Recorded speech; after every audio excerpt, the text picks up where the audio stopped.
Welcome back to The Explainer. So today we're stepping right into our digital classroom. I've actually got the blue chalkboard completely wiped clean and ready to go because we're tackling a foundational topic that's going to instantly elevate your grammar game: English infinitive forms. If you've ever, second guessed whether you should say to go, go, or maybe to quickly go, well, you are in exactly the right place. We're going to demystify these forms completely using super clear written formulas right here on the board.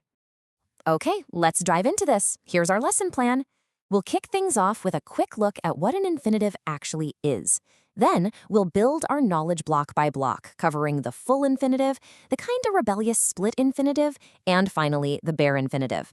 And, of course, we're going to wrap it all up by troubleshooting some common errors so you can dodge them entirely. All right, section 1. What is an infinitive? The base form. Basically, an infinitive is just the base form of a verb. Think of it as the raw, completely unfiltered version of an action. We use them all the time to express things like purpose, intention, obligation, or possibility. And really, getting a handle on this base form is absolutely crucial for sounding natural when you speak English. Let's move to and see how this builds. Section 2, the full infinitive, or the to-infinitive form. Okay, I want you to treat this like a math formula on a chalkboard. The full infinitive is exactly this: the word to plus the base verb. To plus verb. That's literally it. So if your base verb is study, the full infinitive is to study. If it's travel, it's to travel. It's definitely the most recognizable form of the infinitive out there. Now here's where it gets interesting. Certain verbs act almost like triggers for this specific formula. When you use verbs like want, hope, decide, agree, or plan, they naturally demand a full infinitive right after them. You wouldn't just say, I want study.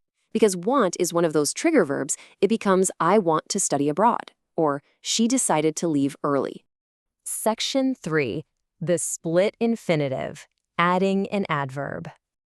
Okay, so this is where modern English gets a little rebellious. We take our previous structure, to plus verb, and we just wedge an adverb right in the middle. So now the formula is to plus an adverb plus the verb. We are literally splitting the infinitive in half to drop some extra descriptive flavor right inside. Now, what's really interesting about this slide is the evolution of the rules themselves.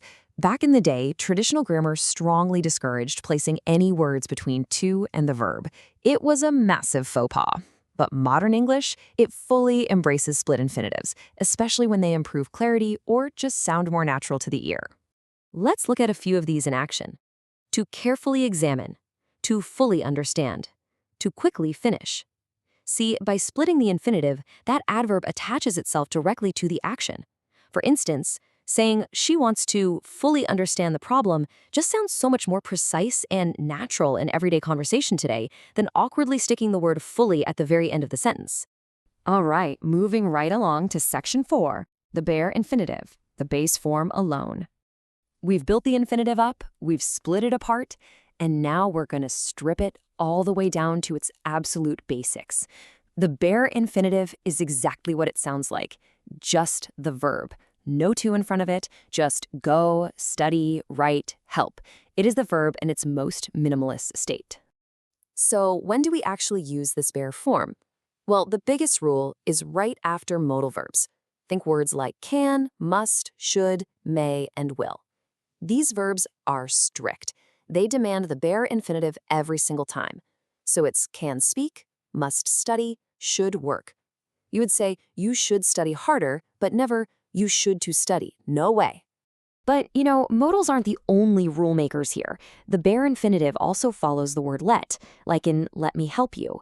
It follows make when we're using the active voice, like the teacher made us rewrite the essay. And it follows perception verbs, verbs tied to your senses, like see, hear, watch, or feel, like I saw him cross the street. In all these everyday situations, that to is completely dropped. And this brilliantly illustrates the difference. Look at the full infinitive. I want to learn English. That verb want triggers the to. But then look at the bare infinitive. You must learn English. Since must is a modal verb, it completely strips the to away. Seeing them side by side like this really shows how the preceding word totally dictates the formula you're going to use. Okay, section 5, common infinitive errors and troubleshooting mistakes. Let's do a little troubleshooting. You might hear someone say, she can too swim, or maybe, we must to leave now. But remember, because can and must are modal verbs, they strictly require the bare infinitive. So you've got to cross out that too. The correct natural ways to say these are simply, she can swim, and we must leave now. Here's another super common one. I want learn English. Let's think back to our list of trigger verbs, right? The verb want needs that full infinitive structure, so we've got to plug our to back in there. The correct sentence is, for sure, I want to learn English. Let's review the formulas one last time so you can walk away with all the tools you need. So the crucial point is this ultimate study guide right here. The full infinitive is to plus verb, like to study. The split infinitive wedges a word in the middle. To plus adverb plus verb, like to carefully study. And the bare infinitive is just the verb only, like study.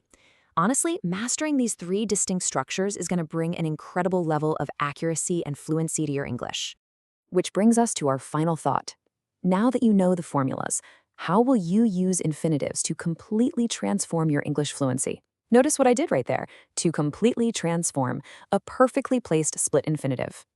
Keep practicing, keep paying attention to these structures out in the wild, and I'll catch you in the next explainer.